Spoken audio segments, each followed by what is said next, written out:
Secretary of State Mike Pompeo arrived in Berlin today to begin his four-nation European trip as tensions between the U.S. and Iran continue to rise. The trip comes days after President Trump said he would welcome negotiations with Tehran over its nuclear program. Pompeo's visit to Germany had originally been scheduled for earlier this month, but was called off, and he made an unscheduled visit to Iraq. The Secretary of State will head next to Switzerland, a country representing U.S. interests in Iran. So joining us now from Washington is State Department reporter Christina Ruffini. Good morning. So Pompeo met with German Chancellor Angela Merkel and the German Foreign Minister today. What was at the center of their discussions? Well, as you mentioned, the last time they tried to do this, he packed up his plane and flew to Iraq kind of unexpectedly because the trip ended up being canceled. So we haven't actually seen a readout from this meeting yet, but we've heard they're going to talk about Iran because that's what's on everybody's minds, right?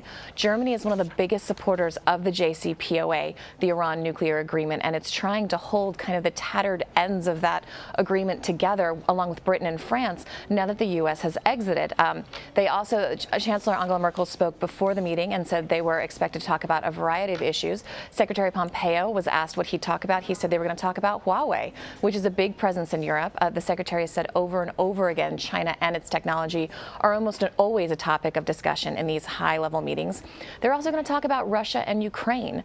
The Secretary recently met with President Putin and Foreign Minister Lavrov, and this will be the first face-to-face meeting he's had with the Germans to kind of fill them in about what happened to Sochi. They're probably also going to talk about Nord Stream 2, which is this oil pipeline that's going to bring Russian gas from the Baltic Sea directly into Germany.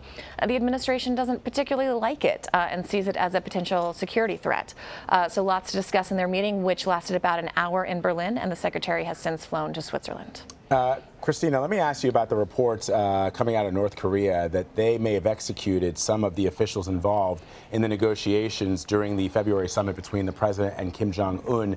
I know we don't have a whole lot of information, and what information comes out of that country is not always trustworthy. In fact, none of it is trustworthy. But it is surprising that when the president of the United States was in Japan, North Korea did do some missile tests. While he was being hosted by a country who really cares about those things, Japan, the president said that it wasn't a problem for him that North Korea was doing that. I wonder what you're hearing from State or even the White House. I mean, not a whole heck of a lot, right? We've seen the reports. The Secretary said this morning he's seen the reports and he's looking into it. We know that Kim Jong-un was not happy with the outcome of the Hanoi summit.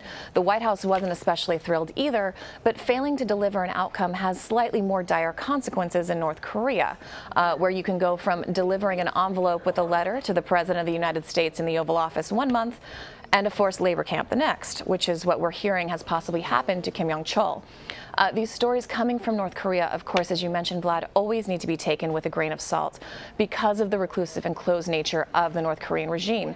Reports have to be smuggled out through unofficial channels. It's a bit like a game of telephone on a landline with a bad connection. And there's also the possibility that Kim wanted this story to get out as a warning to the Trump administration and those around him that he wasn't happy with Hanoi and he's not going to take failure lightly. So then what does this mean for future negotiations, a possible future summit? I don't think we know. I mean, I don't think we ever really know with North Korea. It's certainly not great if he's killing people. I think that goes without saying. And that usually doesn't foment a positive working environment.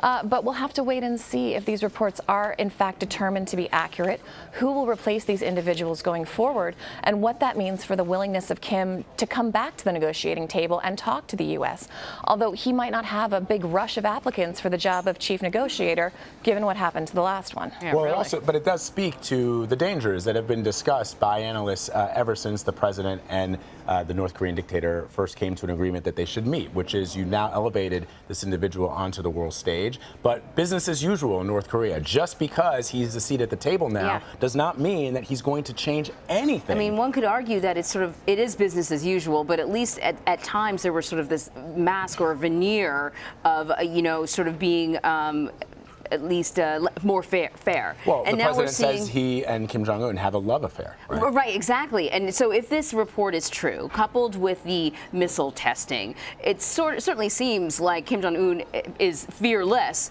when it comes to interacting with the president. He's not worried about any sort of future repercussions, whether it's sanctions or whatever, because it's pretty bold stuff. Yeah, exactly.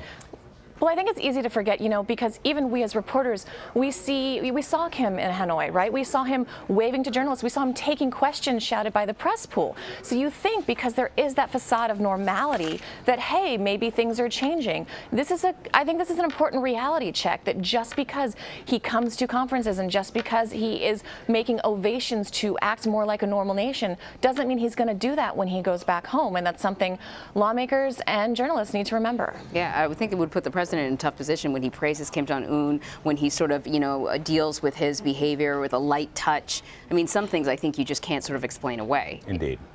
All right. Christina, thank you very much. Thank you, guys.